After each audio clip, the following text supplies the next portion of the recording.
Morning, everyone. Well, it might not be morning when you hear this. This is Tim at North and South Podcasts. Hope you're all well. Today, I've got resident culture vulture, woke warrior, David Moorhead. I can take some of that out if you want, David. This is his third one, and we're going to be chatting about books like last time, but also about maybe just general cultural stuff, films, TV. I hope you find this useful. Don't forget, if you want to come on to the podcast to talk about creativity, politics, history, financial survival, well-being, anything really, get in touch via Twitter, or if you know me personally, that way. So, David, how are you doing, and what's the latest with your play and your creative stuff? Right. Good morning, and thank you very much for having me back. Not many people do.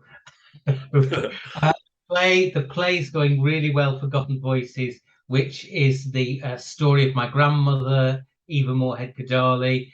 She was on the forefront of tackling racism in South Africa. She was married to Clements Kadali, the first national black trade union leader, and the play is her story. It's a one-woman show performed brilliantly by Sharissa Valentine, who recently was on the BBC Doctors. And next month, can't believe it actually, because it's on the 1st of October, we start a national UK tour of 7 different cities, which is really, really exciting. We start in Birmingham on the 1st of October, and on the 5th of October, we're actually in Manchester Cathedral. We've been invited there to launch their Black History Month and to do the play, which is really, really exciting. And then we tour the Lake District. We're going to London, we're going to Cambridge, we're going to Chester, and we're going to the new Shakespeare North Playhouse in Prescott. So it's all fantastic. I've got a ticket for one of the Prescott nights, so I look forward to that in October. And again, we'll put details up of the venues for the play. I watched it during lockdown. I watched the video version, and I really enjoyed it. Some good history and very strong character.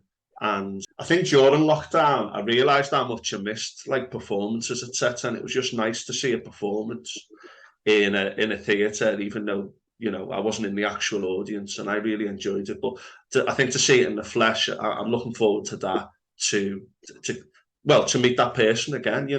I just think that the acting was brilliant, the script was very good, and the history was a big part of it, and that ticks all the boxes for me. So best of luck with that, and let us know how it goes.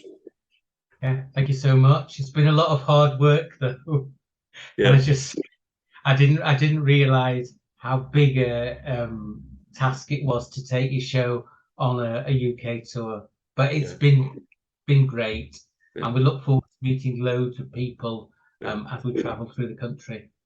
Excellent. And let us know how that goes. Have you got anything else in the pipeline, or any other things you're doing at the moment? I have got a children's book, which I have nearly finished the second draft of, and I'm working with Golden Egg Academy on that. So hopefully next year, 2023, I might have some really, really good news. Excellent. But it's a teen novel about children in care, and also the role of anger, because often children can be very angry because of injustice or different circumstances. But I've wanted to explore the positives of anger, because anger against injustice, and if we stand up and channel our anger. So they're the two things of children in care, and looking at the role of anger and it making our identity. That's particularly good, because as well as looking at children in care and the difficulties they often have, I think anger is something that it's an emotion we experience every day. I'm actually doing a really good online course with a guy called Paul Cope at the minute, and he discusses anger and says, anger is a positive thing. It's when it manifests itself as rage, where you externalize it and, damage other people, that it causes problems. But that's a big part of the kind of well-being thing that I want to discuss and bring out more and more, how we can manage things like anger. I've done an episode on equanimity, and I've got a lot of interesting people on, and I want to get people on as well. But also there's a lot of issues with neurodiversity and ADHD, and some of us are often quite quick to anger more than others. And You know, you look at prison populations tend to have a lot of men from difficult backgrounds, often with mental health difficulties and ADHD. Apparently, a lot of people with ADHD end up in prison. But it's a very, very live issue, and it's an issue that affects everyone. So I think that you're tapping into the universal there and also looking at a particular group who, you know, we both know as teachers, they often experience a lot of difficulty, young people in care, etc., finding a place in the world. And, you know, it really is a difficult thing for someone to not have those roots in their youth. You know, it can be very, very difficult, can't it? So is that something that's interested you for a long time? Yes, I think it's the idea of we all have to find our place in the world, but I think we have to find ourselves first and then be an authentic person in the world. And I think this idea of some of us are quick to anger, but I think then the idea of anger is bad. Don't be it. Be placid, be obedient, etc. You'll be better. I don't think that's really right either. So I think it's the idea that we search for who we are, and then we use our talents to create the best world for us and other people. Absolutely. And I mean, social services, child services, the funding is so poor that it's just truly awful. And I think so many children who sadly end up in care, and it's not their fault, deserve so much better from this country. And I think if we want to make this country great, we start looking at the vulnerable children and make sure that they don't fall through the cracks. Because I think if you're not adopted by the age of 5, right, the chances are you won't be. And then you go through all your life unwanted, moving from foster care to foster care, and then you're suddenly on your own as a vulnerable young person, especially girls, is really, really worrying. Yeah. So looks at those issues. Very, very important. And I think lockdowns exacerbated a lot of that. I think that the general funding for a lot of our key services, one of the real disadvantages of this kind of like populist governments we've had, or this general populism in the UK since 2016 in particular, is really important issues are hidden in plain sight and not discussed. The NHS at the moment, I was speaking to someone recently about treatment that they received in brackets in the hospital and through care support. Absolutely disgusted me.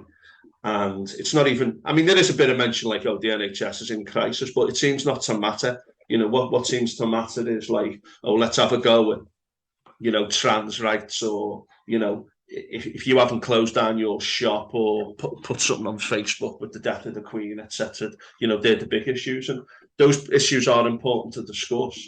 But the way that things are just hidden in plain sight in this country, and there seems to be no political impact on the government for neglecting these things, I think is absolutely disgusting.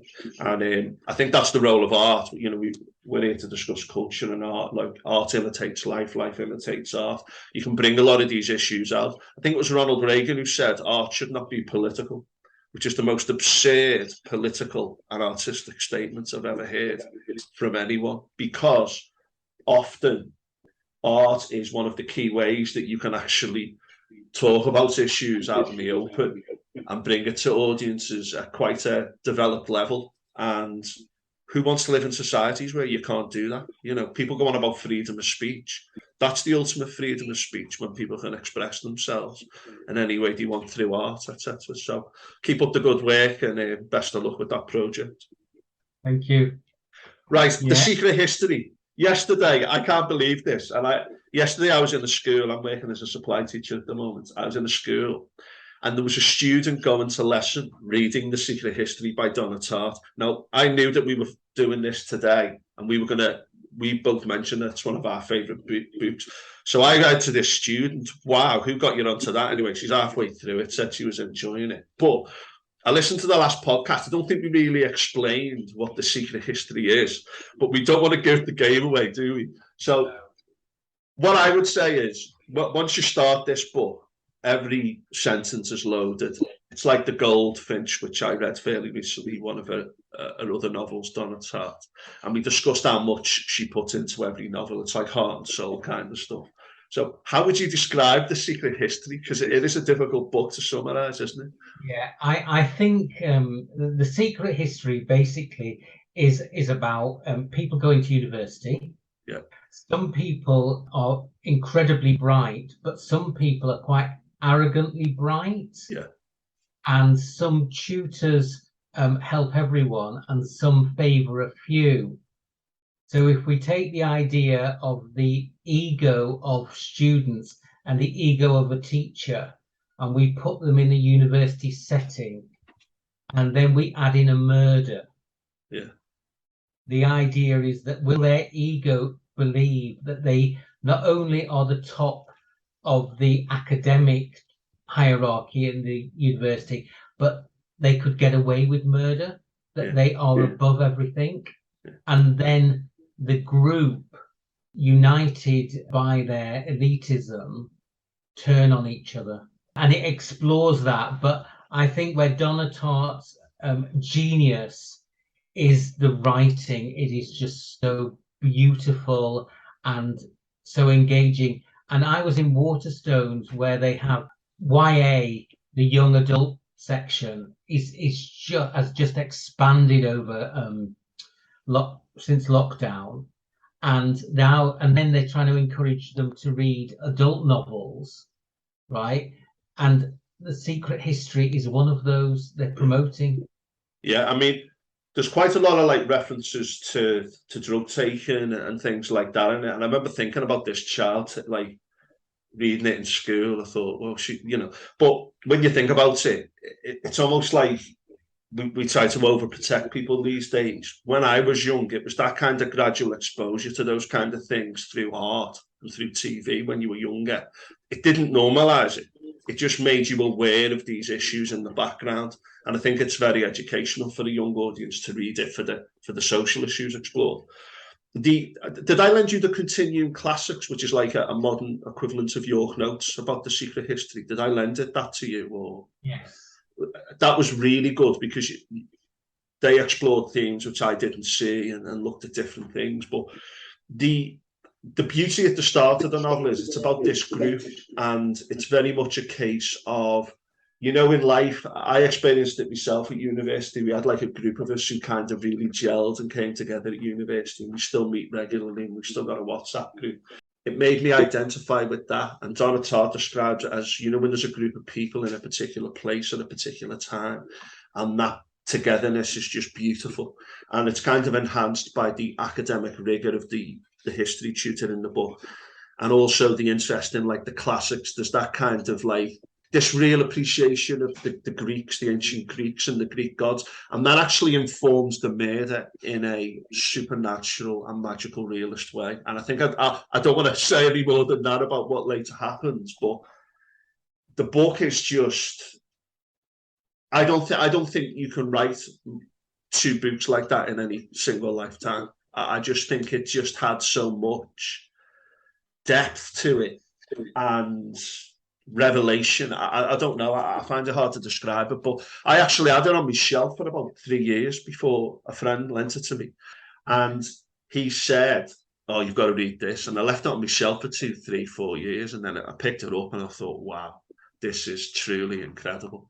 It'd be an interesting film to see made into a film, but I wouldn't be. I don't know how I'd feel about that, but I think everyone says that about when books are turned into films, don't they? I also think it's set in Vermont, and it's set in the winter. So the university is a character, but the weather is as well. And you also, I felt when I went to university, it is a different world. You are journeying into a different world with different values. And you find yourself reading the book thinking, I wouldn't do that. Oh, I don't think they should do that. Oh, should they do that? And that was quite good. And that people that you think are like you and would have the same values, you find out dramatically don't. And I think that's really engaging and makes you think and question. So I like that aspect as well. There's a chapter or two where the main characters by themselves during the winter, and they describe how cold it is as well. I think, did he end up in like an apartment that hasn't got like heating on or something?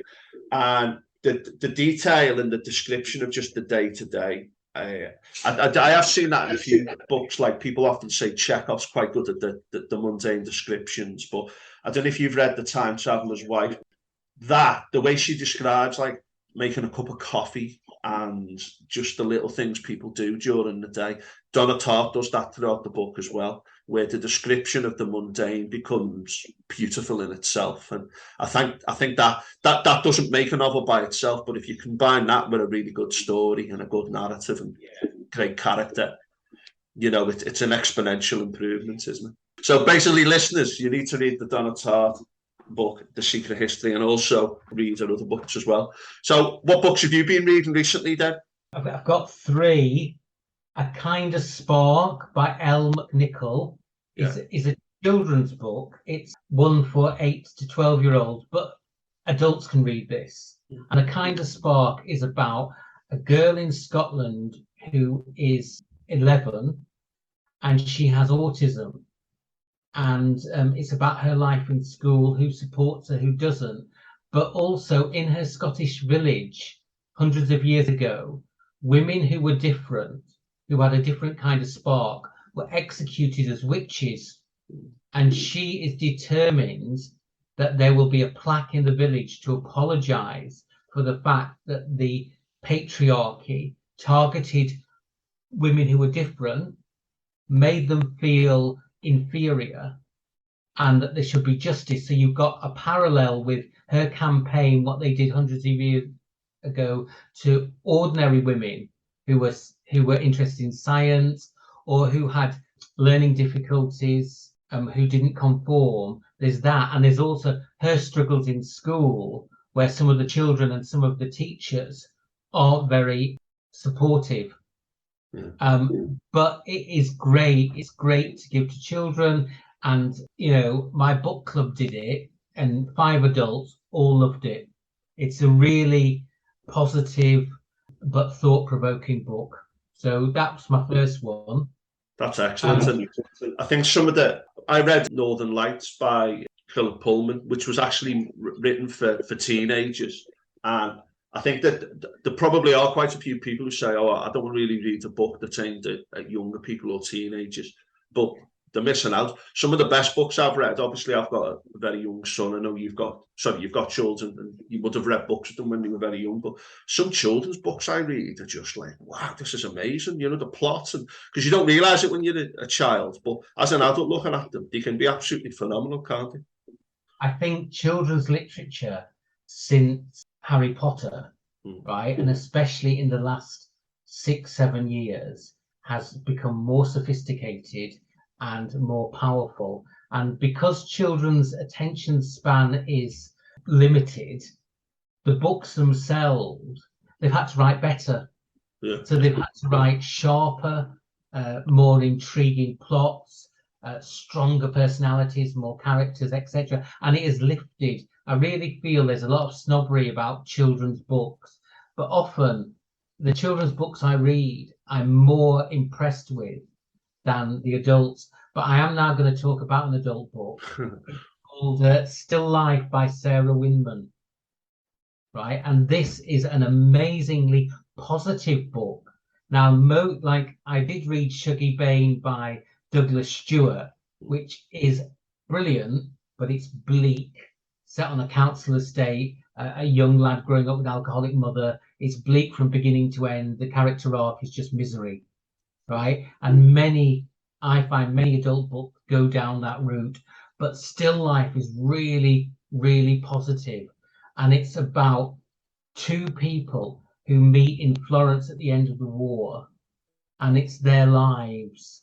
One is a lesbian artist, and the other is an ordinary Cockney lad who goes back after the war to run a pub. Now, as I'm describing it, you're probably thinking this sounds so boring, and it is the perfect storm of how not to write a novel, because it doesn't sound anything and it's just their lives intertwined over 60 years. And most of the time it's telling, not showing.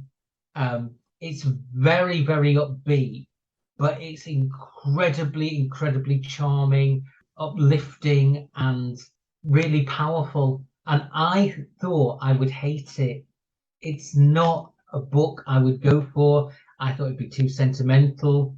It's very European in its celebration of Florence and London, and it's just an absolute delight. And if you wanted to escape and feel positive, Still Life is brilliant. And because she's an artist, she comments on still life that often when artists put pictures together, like you might paint a bowl of fruit, they often put very male things in still life pictures because it's about patriarchy controlling everything. Yeah. Even down to art, Yeah. but it's brilliant. And it's got a talking parrot. A talking parrot. That always adds to it, doesn't it? I think I think the origins of theatre, as we know, like the Greeks would go and see, tragedies or comedies, and the comedies were designed to make them laugh, and the tragedies made them think about the difficulties in their own life. And I think you're right about sometimes adult novels seem to have either a lot of misery and then a nice little conclusion at the end to just cheer us up a little bit, or like Shuggy Bain, it might be bleak throughout, and both of them have their place. But sometimes I read children's books and it's like this unbelievably positive story and you're thinking, oh come on, it's not quite like this, the real world. And maybe it's nice to tell them these little stories when they're young and that makes them better when they're older, etc. But I think it's hard to say, isn't it, what great art is. I mean, I wouldn't really watch comedies in terms of a film comedy, but I would, with Nail and Eyes, my favourite film, which is like a black comedy, you know what I mean? And sometimes you can say, oh, that's not really my bag. And I often find when I get a good recommendation of someone I trust, that's usually the best indication of a book, even if it's like from a field or a particular genre that I wouldn't like. I'm just going to tell you one of my books, and you may well have read this book. I'm rereading Cat's Eye by Margaret Atwood.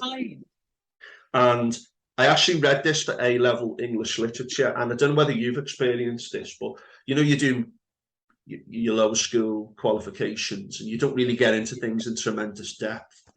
Well, the books I read for English literature left a really deep impression on me, and the stuff I studied in history at A-level, it was like, what we were talking about, like in The Secret History, where they love the subject and they all meet and they discuss it at a very high intellectual level. A-level did that for me. And this book, I didn't really appreciate it as much at the time because it's quite postmodern and the chronology is back and forth throughout the main character, Elaine's life. But absolutely fantastic, Cat's Eye. I mean, most people who who've read Outlander have read The Handmaid's Tale, which is absolutely outstanding. But this book, Cat's Eye by Margaret Atwood, if you want to read a book about like childhood bullying, being young, she describes being a traveller in her youth as well and having to move around a lot around Canada in her youth, and a description of nature and a description of like the snow, when the snow falls, just leaves these beautiful images in your head. And then it goes back and forth to the present day where the character is older, and this bullying that happened in her youth is kind of like the name in the rock, like Brighton Rock or Blackpool Rock. Throughout her whole life, this bullying and its implications stay with her right through life. And it's about how she comes to terms with them. It's about power among young people and how the dynamics change. It's about relationships. But when she's older, she becomes an artist, painting art, etc. And it's about like the art market and things like that. But I'm halfway through it, and it's just an absolutely beautiful novel. And well done to whoever put it on the A-level English literature syllabus, because I don't think I'd have read that ever if I hadn't have done it then. So that's a great book. Have you read any Atwood or? Only this when I was at uni in the 80s, another student said, "Oh, Margaret Atwood, you must read her." So I read Lady Oracle. And I also read Surfacing.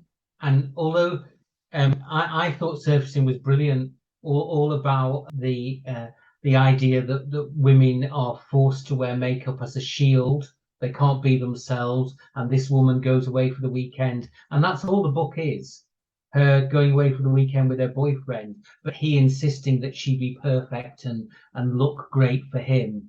And she swims naked in a lake and surfaces out with no makeup, and then decides that she will be a woman in her own terms, and not to please him, and leaves him. I thought that was a brilliant book. Yeah, that sounds so Atwoody, like, doesn't it? This idea of this like rebirth, this awakening, if you like, because often people, not only do people have external pressures on them to behave in a certain way, and this is every human being in any group, basically, but there's a lot of internal pressure. People internalize things, and often one of the great examples is like people who wear particular religious clothing, and then people say, "Oh, that's taking away your liberty of freedom," and they say, "Well, this is how I want to dress," and really, that's fine. You know, who's to say that people can't behave in a particular way, one way or the other? But I often look at particular people in particular groups, and I think when you're a bit older, you feel a bit more liberated from it,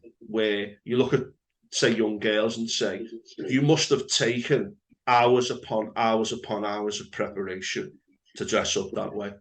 And for me, I don't care how you dress it up, that is a restriction of freedom.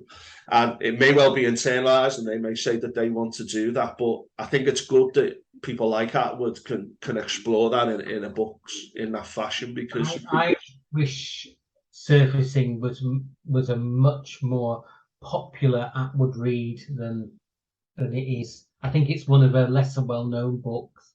I also read Alias Grace about the murder. I would say though, right, I don't really like open-ended books sometimes, and that's my only criticism of her, is sometimes some of her books are open-ended.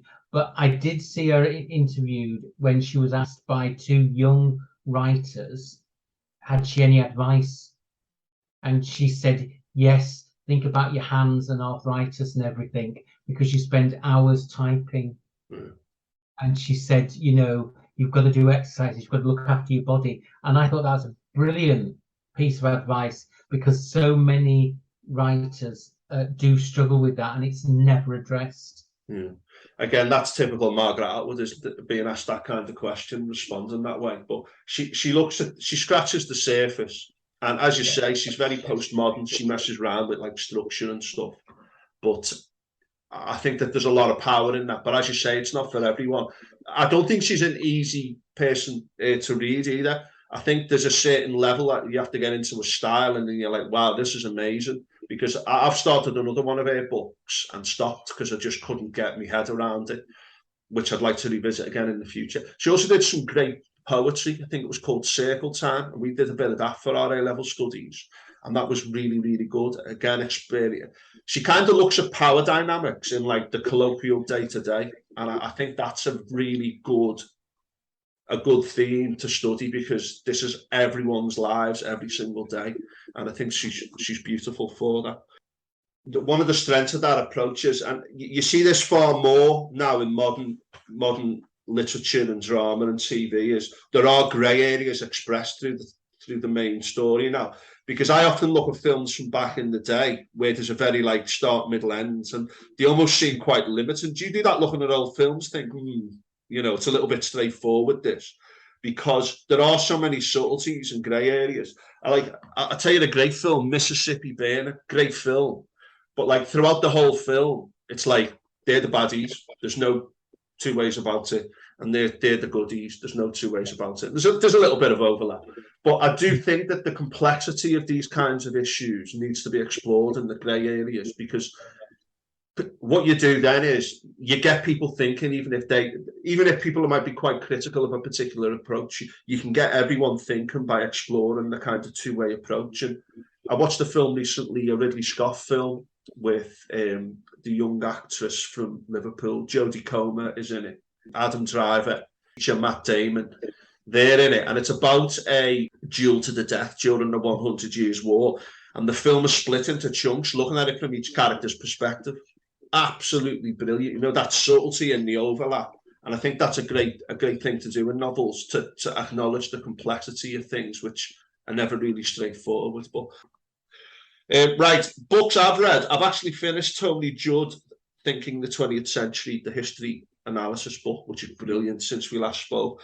But during the summer, I read 3 short books, and one of them was a book called Edging Gradually Towards Oblivion by Isla Horton Foster, who was featured in another podcast. So that's a poetry book, a great book, and it's about dealing with modern life, mental health, and also trans issues. Isla is a trans woman, and I really enjoyed reading that. The other one was The 3 Escapes of Hannah Arendt, which is a little bit of a cheat because it's a graphic novel. And as I've got older, some of the best books I've read have been graphic novels for adults as well. So, in fact, I think in some of the weekend papers, they now have a like graphic art novel of the week or whatever, because they've acknowledged the power of it. Hannah Arendt was a political philosopher. She escaped Nazism twice, from Germany and then from France. And then she went to the United States, and she was heavily criticized in the United States for the way that she described a lot of the... I've done a podcast recently on the Holocaust, so I've mentioned this. She actually says that some of the architects of the Holocaust were just normal people caught up in the system. And a lot of people didn't like that. They wanted these people to be portrayed as like completely evil. So she was chastised for that. But Hannah Arendt is one of those political philosophers. People from the left, the right, and all across can get particular things from her. But she was an advocate for human freedom, and said society can't just be like one big narrative.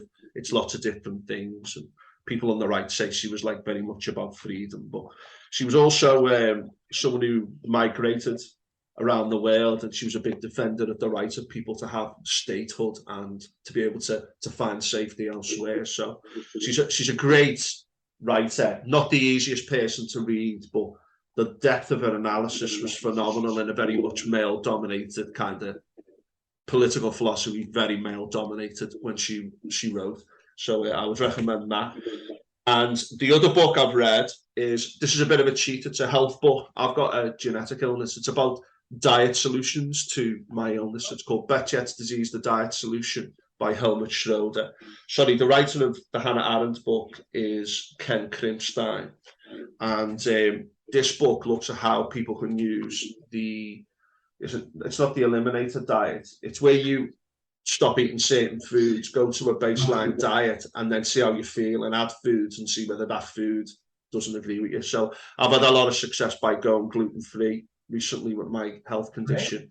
And that's a good book. I would recommend anyone with any particular conditions to explore diet, but it's not easy. You've got to really examine your addictions and what you're into. But I would recommend that for anyone thinking of dietary changes and get interested in diet. There's a lot of nonsense out there, but you can speak to the right people and get some success. Right, so David, we're going to move on to TV, film, anything else you want to talk about, basically. So this is new compared to last time when we just spoke about books, but any particular TV or film or anything like that that's caught your eye recently? Well, I am a huge Game of Thrones fan because I love the politics of it. I mean, it's visually brilliant and the action scenes are fantastic, but I just adore the character battles and the politics and everything. So I was so excited for the House of Dragon. And then I was thinking, is it going to live up to it? Is it just riding on the coattails, etc.? But I've been so impressed. And what I've really liked about House of Dragon is the idea that a peace-loving king is just as dangerous as a ruthless dictator.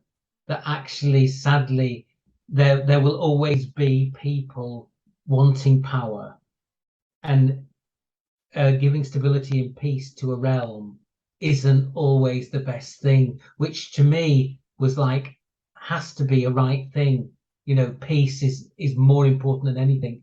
But it's interesting how in House of Dragon they're going to explore this idea of what makes a good king, and is peace as important, which I can't believe I'm saying. Yeah. I think it's interesting because, you look at something like Brexit, which has happened now, and I can't really think of any positives from it, but I do think that now and again in life you do get these crises, these things that come up, and it can shake people up and get them to rethink things and to reevaluate things. And I think I said this in my Excalibur podcast, where there's peace in the Arthurian kingdom, and then people start spreading gossip because they want power, that kind of thing. But the interesting thing is, the writer of Game of Thrones uses a lot of history to inform things. So even like the Red Wedding, which we won't say what happens in the Red Wedding in the first series, is based on an event that actually happened between two rivals. There was a celebration meal, and apparently, knives were drawn, shall we say. But a lot of the stuff in it is based on history, and obviously you put a bit in there, like a bit of fantasy as well, to spice things up. But there's a lot of history in Game of Thrones, and I think all the characters, you kind of relate to all of them. Even like some of the worst characters, that you can see why they're in those positions. And I think that's why Game of Thrones is so good, because of the characters in those positions. There's people who you're supposed to dislike and like, and then sometimes that switches during the series. But I think the recent one's really good. The first half hour, I was a bit cautious, in the same way that when I see a new Star Wars film, I go, "What are he doing? What are they doing to it?" And then once you let that guard down, it's good.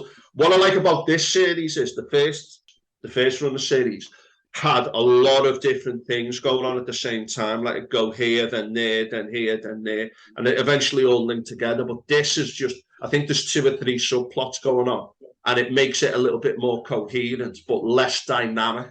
But I think I'm very impressed with it. I thought it was very, very good. The first 3 episodes I've seen have been very, very good, and I would recommend that to anyone. Yeah, I also think it's interesting that the House of Targaryen, we know that when the series starts, it's a rich, powerful family and kingdom, and 200 years later, it's wiped out. So it's like, what causes that? And of course, it's from within.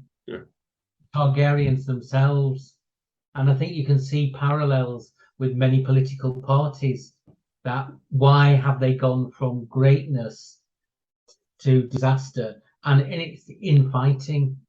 So I think that's been interesting to see how people sadly will destroy each other. So good. And one of my former students was on the set doing the catering, and he was there from 3 a.m, that's when they started filming, till 11 at night in Cornwall, serving them the food. So just a call out to all the films and TV we see, there's somebody serving the actors food and the director food, to just say, without that, they wouldn't have been able to do the show.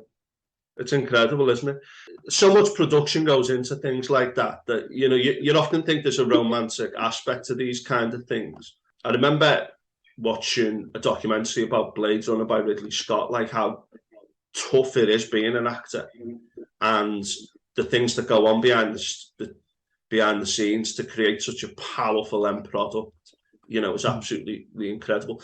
I just want to give a shout out, by the way, to another book I've read, which I forgot about, called The Restless Kings, Henry II, His Sons. That's a great book by Nick Barrett. And it literally, I mean, you talk about Game of Thrones, you just read a book about the Plantagenets and about the 100 Years' War.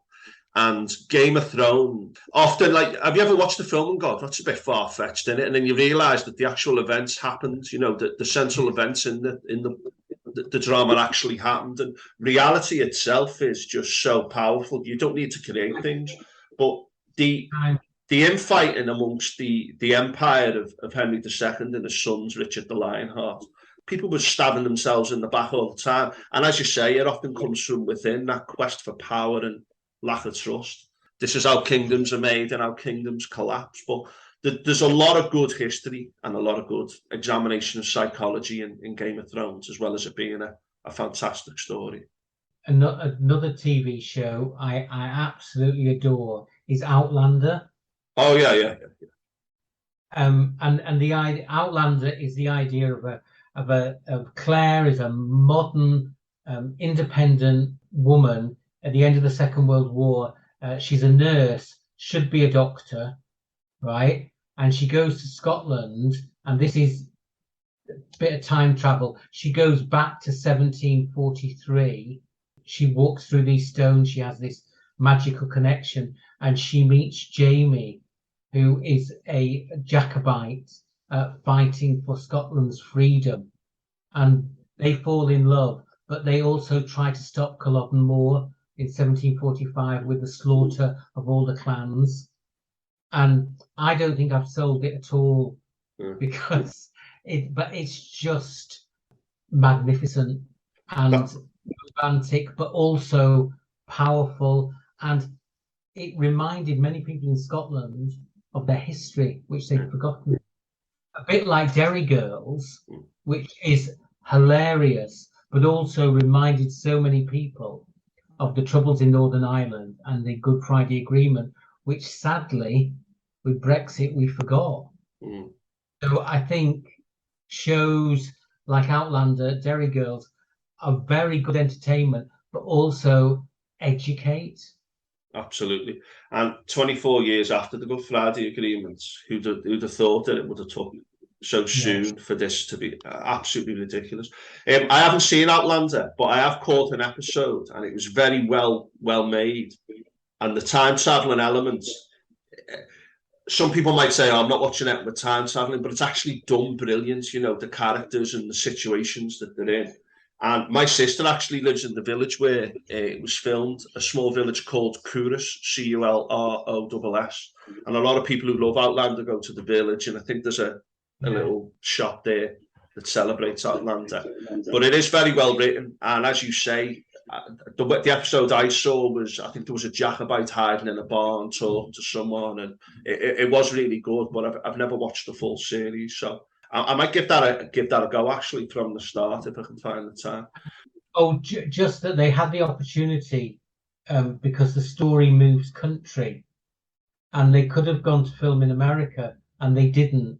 They've kept the production company have kept everything in Scotland, so you know, all the staff, you know, from carpenters to photographers to cameramen and women, it's all there. There's a huge Scottish TV industry now because of Outlander, and I think that's great. No, that is good. Very cold filming. Yeah. In Scotland. There's a Welsh drama I watched a few years ago called Hinterland about a police officer. Oh, yeah. And it's set in Aberystwyth, but a lot of the murders and the things that happen go into the hinterlands around it, hence the name. But that really captures the place. You know, they don't speak in English all the time. They speak in Welsh sometimes with subtitles, and they go back and forth. And I think that it's great when you get that sense of the local in the film production rather than it being some kind of global thing. I think that adds to it. One example is The Wire, which I think we discussed last time, which was set in Baltimore. And because it was in Baltimore, he got away with a lot of what you might call social criticism because he was slightly removed from the main areas of film and TV production, which was excellent. It's a fantastic film about the war on drugs, but also a lot of other things. Sorry, a fantastic series. Have you checked out the new Lord of the Rings? Are you a Lord of the Rings fan? Not much. I started, and then I thought I will wait because if I like it, I want to watch a lot. So I thought I can't just dip into this. Yeah. So would you recommend it? Yeah, it's good. And again, I'm a Lord of the Rings fan.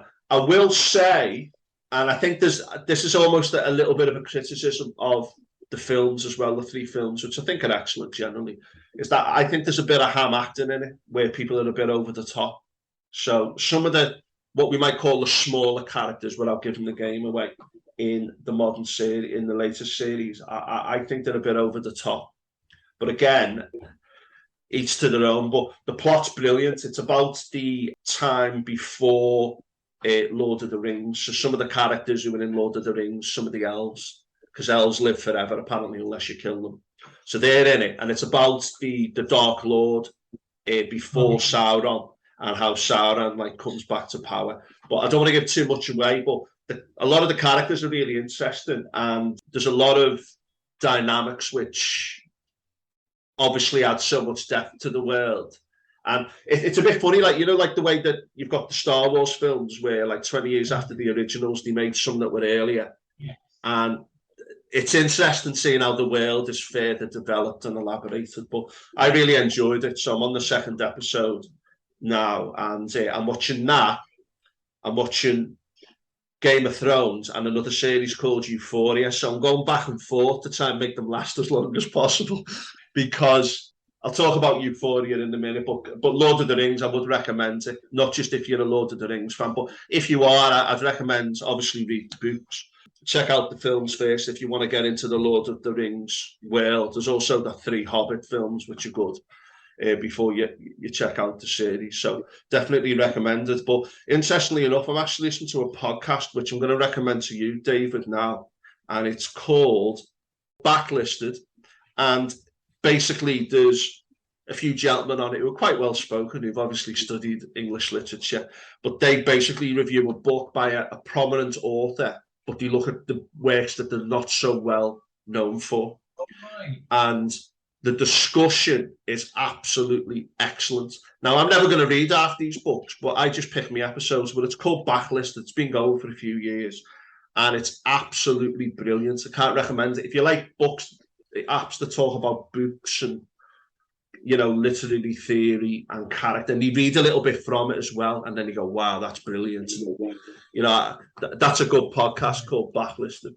But they did an episode on the Return of the King, which is the third of the 3 books of Lord of the Rings, and the episode is from the 23rd of July 2018, sorry, and that's Backlisted.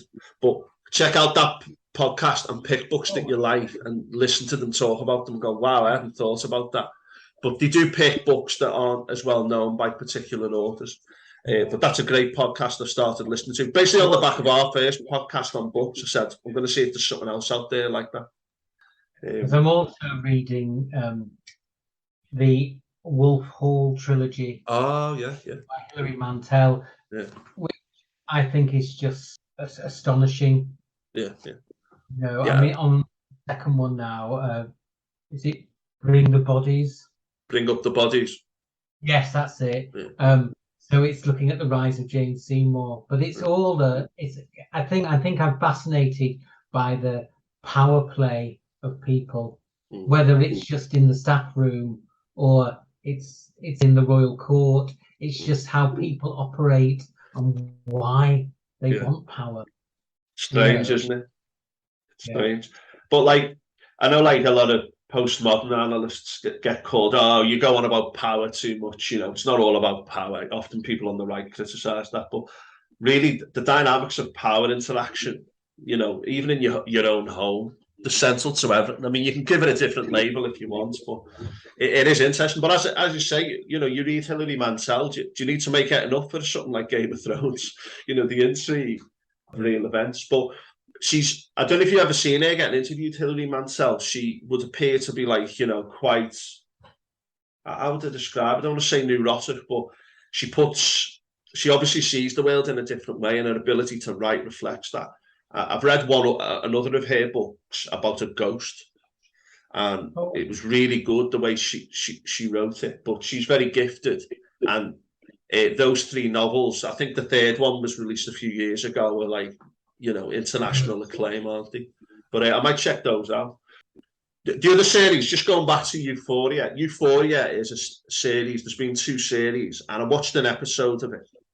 And while I was watching it, I thought to myself, this is the best episode of any TV I've ever seen. And I don't want to say that because people will then go to the episode and go, well, it wasn't that good. But I just want to say there's an episode where one of the characters in it, Rue, has a one-to-one with her mentor from Narcotics Anonymous. And it's on Christmas Eve, and they're in a diner in the suburbs of some American city. And the 2 characters, it starts off somewhere else, but it's basically them 2 talking to each other for the whole episode. And I have not heard dialogue like it. Not only just about the nature of addiction, but just about life generally. And it was just absolutely beautiful. And I then subsequently learned that wasn't the first episode, that the two specials are between series 1 and series 2. So I watched one of the specials and then went back. But it's basically about young people in suburban America who seem to be fairly well off from fairly well off backgrounds. But it's about social media, sex, the online world, power relations, addiction, and just the strains and stresses of growing up. And it doesn't depict it romantically. These people are going through it, but materially they are wealthy, it would appear. And the acting is first rate, the music is first rate, and the script is first rate. And it's quite graphic. There's quite a bit of violence. There's references to drugs. There's some horrible characters in it. There's a drug dealer in it. There's a few, but one of the drug dealers in it who's got tattoos on his face. I've seen a lot of drug dealers depicted through film. This guy terrified me. And I said, he is the most convincing drug dealer, like hard man I've ever seen on TV. And all the characters, the acting is just phenomenal.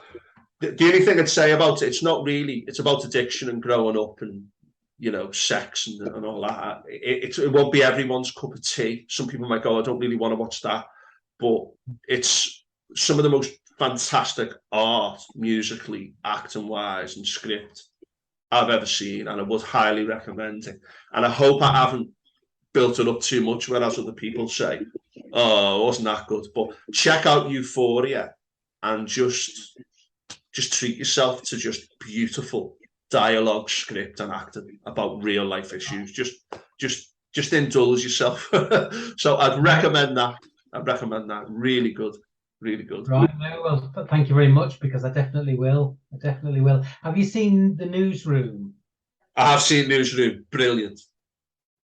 Yeah, just so intelligent. I love the scene because it's set obviously in a newsroom, and you've got the pressure either to become popular with ratings and be silly and shallow, or be intelligent and explain society to its viewers. And there's that magnificent scene on being asked what makes America the greatest country in the world. Yeah. And that scene alone is just superb. Yeah, that I've watched that scene a few times, and that is the greatest scene I've seen about the American project and the American dilemma. So you've got, just for people who are watching, you've got a Democrat and a Republican going head to head on a TV show. Yeah. And there's a guy there who runs a newsroom, and he's a Republican, isn't he? But he's like one of these Republicans who now you'd be absolutely crying out for a sensible Republican who isn't nuts, who believes in QAnon and all this, and Donald Trump. And he just comes out with this woman says, why is America the greatest country in the world? Now, we know about this nationalism. You put, oh, you're a proper patriot, and you say, well, actually, patriots want their country to be better and will criticize certain aspects of their country to make it better. And this woman asked this, leading question, and he just absolutely wipes the floor with her. And that scene is just absolutely brilliant. And do you know what is so good about that show? Is that it only did 3 series. It went a bit off the ball, after the first series. The first series of that is absolutely incredible. And the script is written by the guy who did The West Wing. He's a very good writer. I forget his name now. Aaron Sorkin. Aaron Sorkin. Brilliant.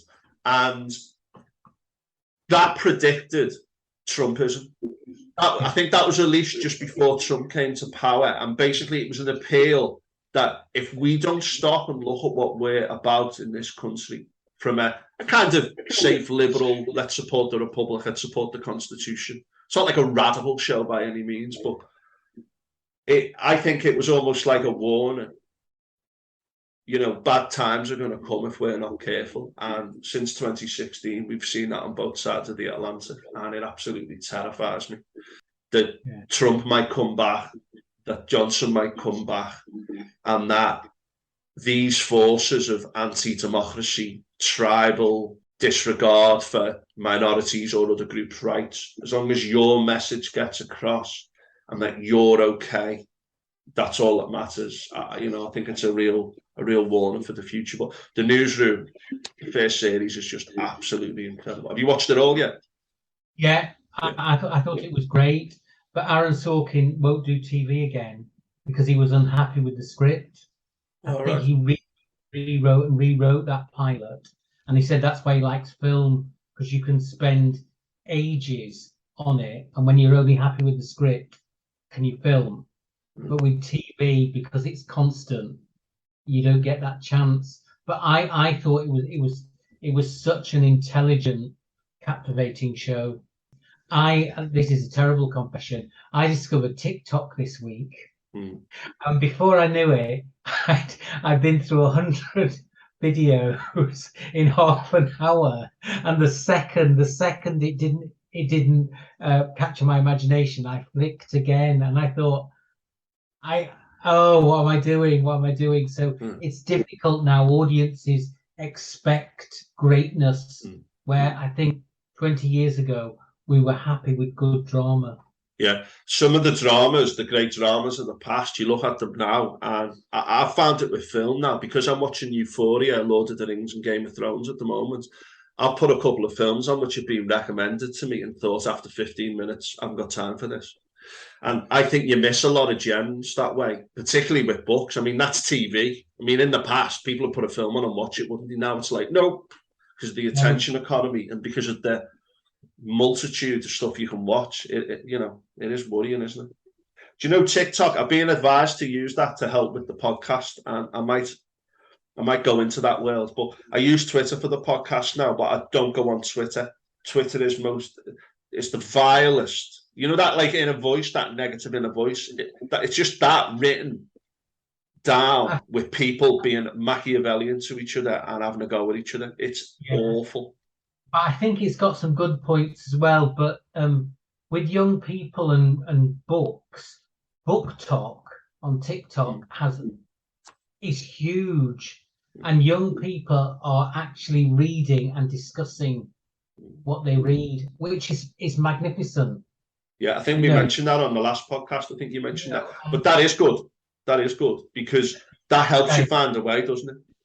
Yeah. So I would, and I think if we all opt out of like TikTok or Twitter because of the negativity, it won't make the trolls behave better or stop. They'll just get worse. Absolutely. I think with Twitter as well, I go on, I release podcasts on there, do a little bit and then get off it. I just try to use it positively. And I had a friend recently said he left because he was getting into arguments with people. Anyway, he's back on, and I saw him the other week having an argument with someone over something, and I just thought, I don't need that. And again, it's like anything. You can use it positively or you can use it negatively, can't you? So onwards and upwards. Right, David, thank you for giving me your precious time on a Saturday. Anything else you want to discuss? No, just thank you so much for having me back, and it's just a joy to discuss books and film and everything, because I think art, someone said, is the fictional way we present the truth of our lives. So I think it's great.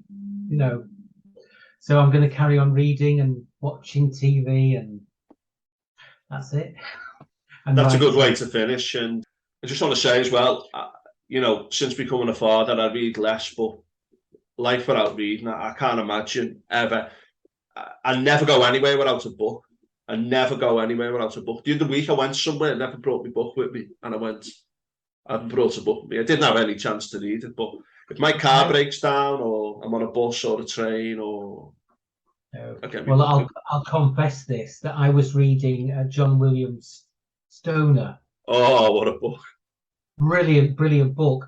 But I had 15 pages to go, and I was going from Liverpool to Manchester, and I thought, if I take my copy, I'll have to carry my copy round and I'll have finished it, right? So in Liverpool, I bought a new copy of it from W.H. Smith's. This is terrible. I read it in Spain, and then when I got off in Manchester, I returned it to the W.H. Smith's there. I think that's fair enough. I think that's a good contribution because you've already bought the book and you've already read it. But always have a book. And can I say as well that if you like audiobooks, yeah, right, Sefton libraries have something called Borrow Book, and Liverpool libraries have something called Libby, and there's thousands upon thousands of books, audiobooks for free. Yeah. I've heard. Please, your listeners, please use those. Use your library, and if they don't have the books you want, ask, and they might buy them. But the audiobooks are wonderful and free. Yeah. Because of the prices, it's hard to access material. I take my son to the library every 3 weeks to get him a little book, and I have a look around there. I just think it's a great resource to support and to keep going. I think also sharing books and passing books on, just do it. And I mean, I don't have too many books on my shelves anymore because I give a lot away, but I think that's a good thing too. Thanks for your wonderful insights into the world of literature and art today, David. Yeah, I was just going to say, for your son, there's a picture book called "Have You Seen My Hat?" By John Clavan. I think it is by him. Brilliant. Right, I'm going to shortlist that now on the internet and have a look at getting them wrappers for Christmas. So funny. But thank you so much again. No worries. It's been an absolute pleasure. Folks, let us know what you think of this podcast. If you can share, subscribe on Spotify and YouTube, share it with 3 friends. Please like. It really does matter. It really does help with this project moving forward. If you want to come on, get in touch. If you can make the financial contribution of a cup of coffee once a month, go to coffee.com. Details in the notes. That would be great if you can do that. If not, don't worry about it and spread the word. So thanks everyone for listening. Thanks, David, and have a wonderful Saturday, everyone, or whatever day of the week it is when you hear this. Thank you.